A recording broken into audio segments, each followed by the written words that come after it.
Chapter 6. Embrace the bigger picture. Let me tell you about my client, John, not his real name. John started his career as a lineman at a publicly traded utility company. Got married young. His wife was a stay-at-home mom, raising their 2 kids. They'd had their kids in their early 20s, so she did eventually go back to work. But when they started their financial plan, he was the only salary coming in at the time. In their 20s, they lived super small. Even though they didn't have much, they put 20% away into their 401ks. They even bought some outside investments through an employee stock option program, an ESOP. Not a lot, but a little bit. They knew intuitively that due to the time value of money, that ends up being a big deal if you buy them in your 20s. John and his wife are now in their 70s. Their children are grown. They've got grandchildren. He moved up steadily through the company, and his wife got a job with a small pension once the kids got older. But it was slow and steady for them throughout most of their lives. He never got a fancy corner office or anything like that, but now they've got millions and millions of dollars put away. The conversations we have these days are about how they can give and how much they can give of their money. Even after taking care of their family and living out all their dreams, they've got money left over. Now they're thinking about their legacy and how they can fund the causes and organizations that they care about, even long after they're gone. Did John have something special that the average lineman doesn't have? Sure, he did have overtime when he could.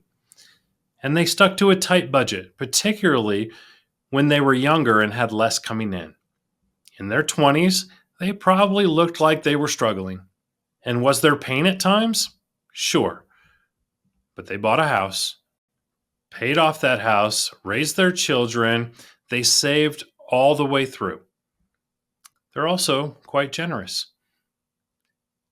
They had to be creative in their 20s and 30s, but that generous spirit doesn't pop up when you retire or because you have a lot of money. Generosity transcends all ages. When they had less material wealth, they gave of their time and attention. Today, they do that as well, but they've set themselves up so that they can also be generous with their resources. They invested for something bigger than themselves. They kept their eye on the big picture. What does it look like to build a life in which you can look at the legacy you leave behind? As you can see from John's story, that's not just the purview of tech billionaires and royalty. We can all decide to make the world better in whatever big or little ways we can. Of course, our first responsibility is to ourselves and our loved ones. This entire book has been focused on how making good decisions leads to safety and security for the people we're responsible for.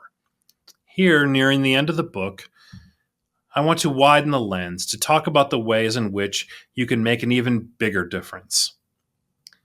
Now, before I go on, I want to acknowledge that John's story will be inspiring to some, but will make others feel a bit discouraged.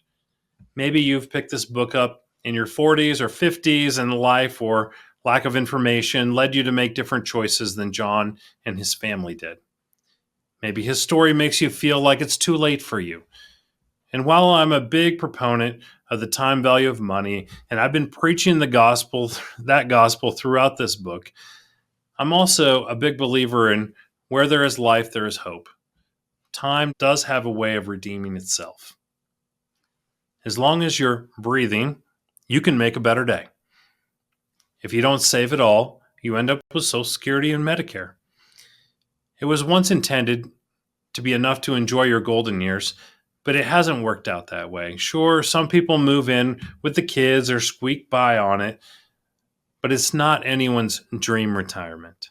But if you're 40 years old and you're reading this book, you've still got over 20 years. Now, are you going to retire at 60 if you just started at 40? Probably not.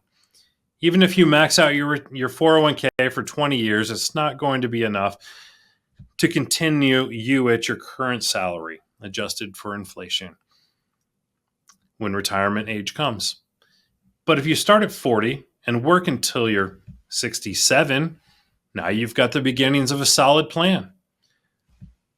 So I help people at all life stages. When a 40-year-old comes through my door and tells me they haven't saved a penny and they're ready to get started, first we have to figure out how much debt they have. How do we eliminate that debt and still save? No one likes to hear it. But if you want to get serious about putting away real money, your lifestyle is going to need to be looked at. If a person is willing to do that, you can put a plan together over 20 years. Get rid of that mortgage, save up for retirement. We'll focus on knocking out the mortgage. Then you're not going to house up or refinance and all that silliness that too many people do without realizing what a trap that is. We're also going to put away the max you can for your 401k, if possible. Yes, this may need to mean some lifestyle changes, maybe some vacation changes, most likely some vehicle changes. You may need to stop swapping out that lease every 3 years, if that's a lifestyle you've become accustomed to. Sure, that can mean real pain, but it also has a lot of gain. You know what pain is? Running out of money in retirement. That's real pain. In our golden years, we don't have as much ability to make money. There's pain in that too. This is not a judgment call. I've known a lot of good, conscientious people who were dealt a rough hand at the start of their lives, which made saving difficult. And I've known great people who just didn't realize the urgency until later in life. It's easy for me to stand on a high horse and say you need to max out your 401k. Maybe with what you earn and your obligations, that would mean eating nothing but rice and beans every day. I approach every situation and every new client with a humble spirit.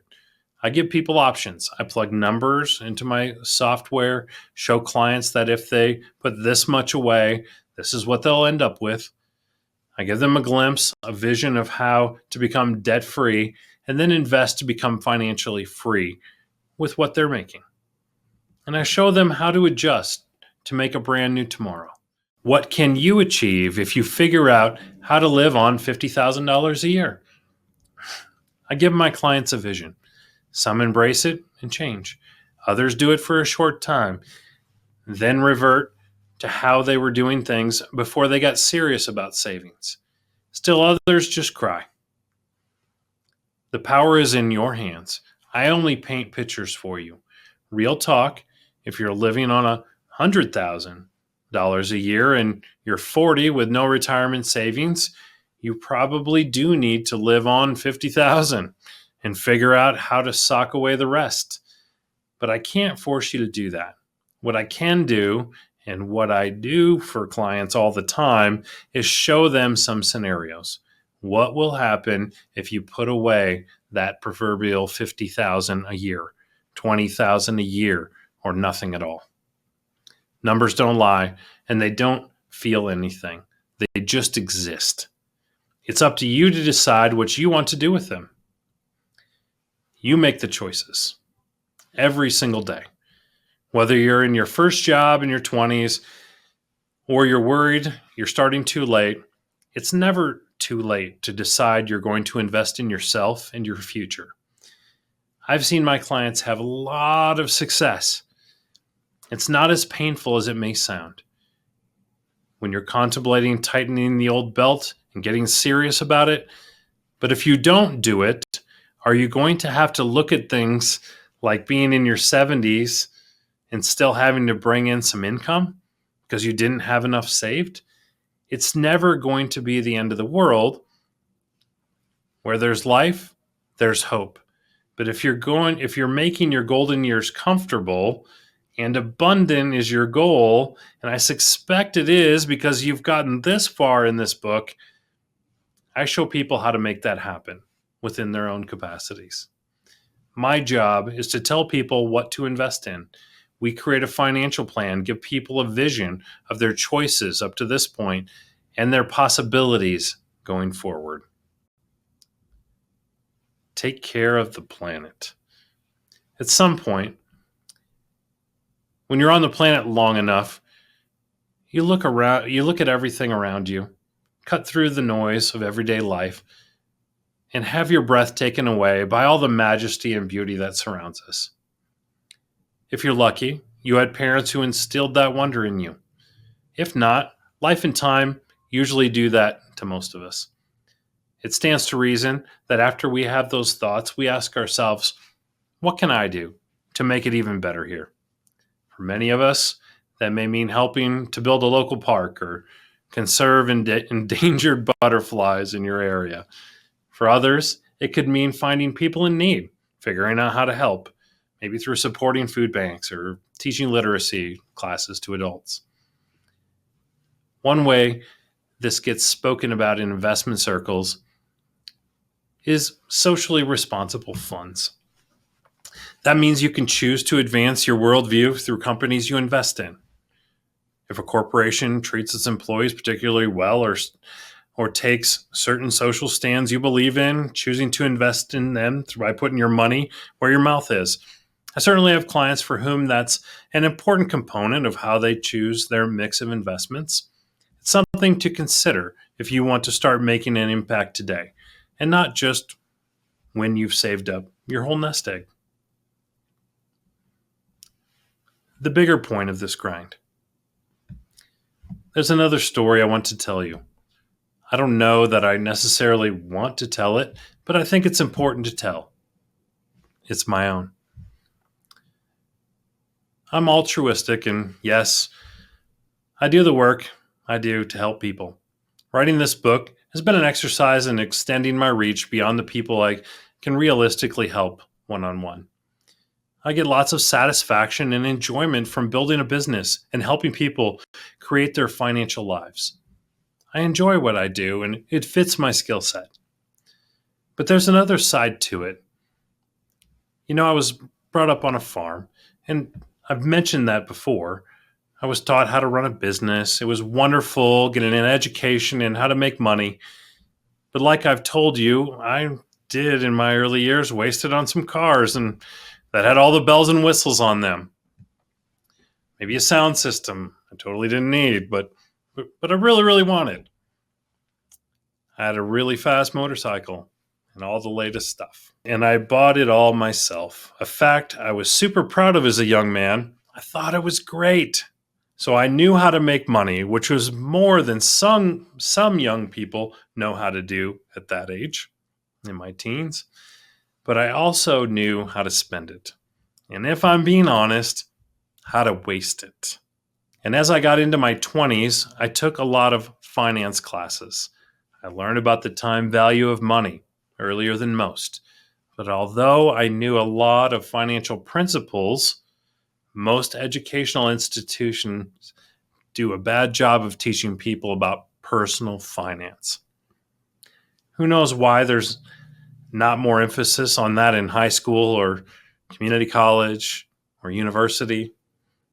Everyone learns things they'll likely never look at again. I won't pick on that one subject, but I bet you can identify several you were made to study in high school and then never looked at again. And very few people get basic finance classes to learn things like how mortgages work, how to figure out a budget, and the value of saving while you're young. With my new focus on figuring out my finances, I came to realize that my lifestyle of living paycheck to paycheck, earning well but living large, just wasn't going to cut it anymore. I started out on a mission of reading a lot of books and educating myself. I did the Dave Ramsey thing. When I learned enough, I started teaching these things in a way that people could understand, because I knew most people didn't have a finance degree. I came to realize that even my parents, who are business owners and really responsible with money, were making money and spending it, but not necessarily banking it all for the future. In fact, I began to learn that most people were living like that. Why would it be different? Who was teaching them otherwise? So I started helping people. I started getting my own finances in real order in my mid-20s. At first, because this was a passion of mine, and because I was still learning, I was teaching and helping others for free as volunteer work, that giving back. I did that for a long time. And then I got married, and my wife, who is always a great voice of wisdom, said to me, "Why are you working for this company when you're passionate about personal finance and you're doing all of that for free? Why don't you make a business out of it?" If I haven't said it enough, let me pause for a moment to share just how blessed I am with the partner I've been fortunate enough to have on this journey. With her love and encouragement, that's exactly what I did. Some people assume people in financial industries like me come from many generations of money. Some people think I've always had money managers and I've always known exactly what to do since I was born. But I want you to know this hasn't been my journey. And whatever your journey is, you can get where you want to go. If you came from parents who lived paycheck to paycheck without putting a lot of money away, it's natural that your go to was to emulate them. Who taught us otherwise? And maybe then you figured out that it wasn't working and it feels kind of late for you. My mission is to show people that it doesn't have to be that way. Whether you come from money or not, I give talks to high school kids on occasion. I tell them that everybody in America can retire comfortably. I tell them that you can graduate from high school, work at McDonald's full time, and work yourself up the ladder there. I'm not even talking about one of those stellar stories that make the financial magazines in which someone starts on the grill and ends up running the joint. You don't even have to become the manager of the place, maybe just a shift manager. And if you take the McDonald's 401k match and put away 20% of what you earn, you'll have an amazing retirement at age 65. There's really no reason not to have a good retirement. If you start young enough and invest a reasonable amount wisely through the years, you have a great chance to enjoy a wonderful retirement. Now, I'm not being unrealistic about what it takes to survive on minimum wage or slightly above. What McDonald's worker is going to put away 20% if they can't afford rent? There are some obstacles that are real. But if you ask yourself, if you suddenly got a $20,000 a year raise, how long would it take for you to absorb that into your lifestyle? To get that new car you definitely need, to take that long overdue vacation, to build that deck you've always been waiting for? If you're like most people, not long. I was an employee in my 20s. I had a 401k.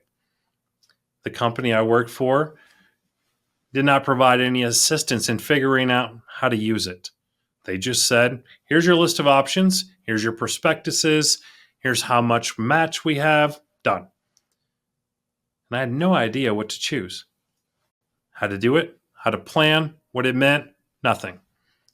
That employer, which was a huge corporation, didn't have any retirement support for employees.